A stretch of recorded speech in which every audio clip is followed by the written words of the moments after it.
안녕하세요. 상속세 알려드리는 전서유익회사입니다. 지난 시간은 상속공제에 대해서 자세하게 알아봤었는데요.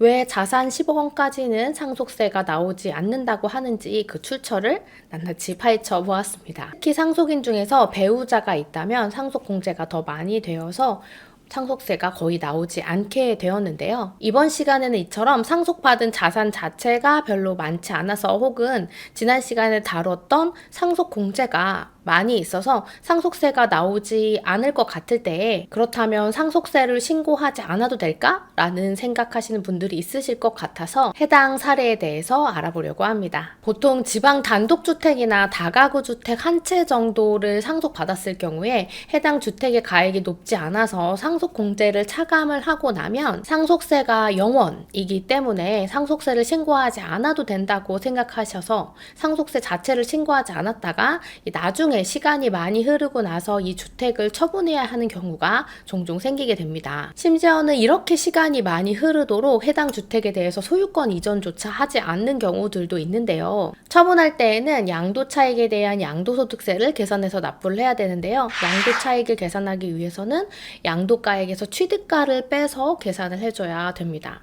여기서 잠깐 양도소득세의 취득가액을 어떻게 구하는지에 대해서 살펴보면 양도소득세의 취득가액은 원칙적으로 실거래가액으로 하고 상속 또는 증여받은 자산 같은 경우에는 상속개시일 또는 증여일 현재의 상속세 및 증여세법에 따라서 평가한 금액으로 합니다. 그리고 실질거래가액이 없을 때에는 매매사례가, 감정가, 환산취득가액이 순서대로 가게 되고 양도가액조차 기준시가를 사용하게 된다면 취득가액도 기준시가를 사용하도록 되어 있습니다. 그런데 상속시에 상속세 신고를 하지 않았다고 하면 해당 상속시 어떤 금액으로 재산을 취득했는지 알 수가 없습니다. 그럴 경우에는 부모님이 옛날에 취득했을 때의 취득가를 금액으로 가져온다기보다는 해당 재산을 상속 시점에 받은 것을 소명해서 그 당시 공시지가를 통해서 쓰게 되는 경우가 많습니다. 그런데 이런 공시지가는 사실 시가보다 낮은 경우가 굉장히 많기 때문에 양도 차익이 크게 발생을 할 수가 있습니다. 시간이 많이 지난 후에 소급해서 감정평가를 받는 경우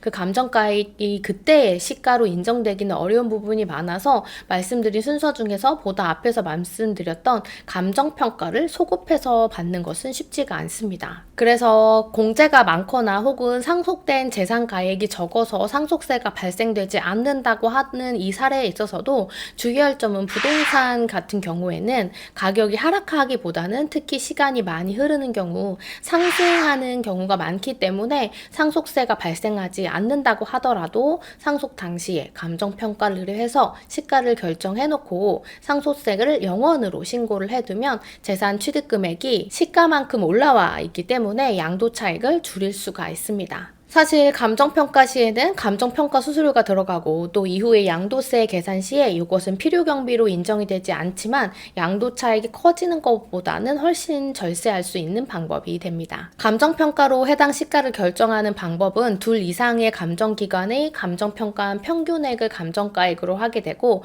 만약에 기준시가가 10억 원 이하인 부동산 같은 경우에는 하나의 감정평가 기관이 감정평가한 것도 인정이 되게 됩니다. 그리고 계속해서 이야기한 주택이나 토지가 아니라 상장 주식이나 비상장 주식 같은 주식은 감정평가가 불가능하다는 점도 주의하셔야겠습니다. 이번 시간은 지난 시간에 상속공제에 대해서 자세히 알아본 것의 연장선으로 상속세가 나오지 않는다고 하더라도 상속세를 신고해야 되는 이유에 대해서 알아봤습니다.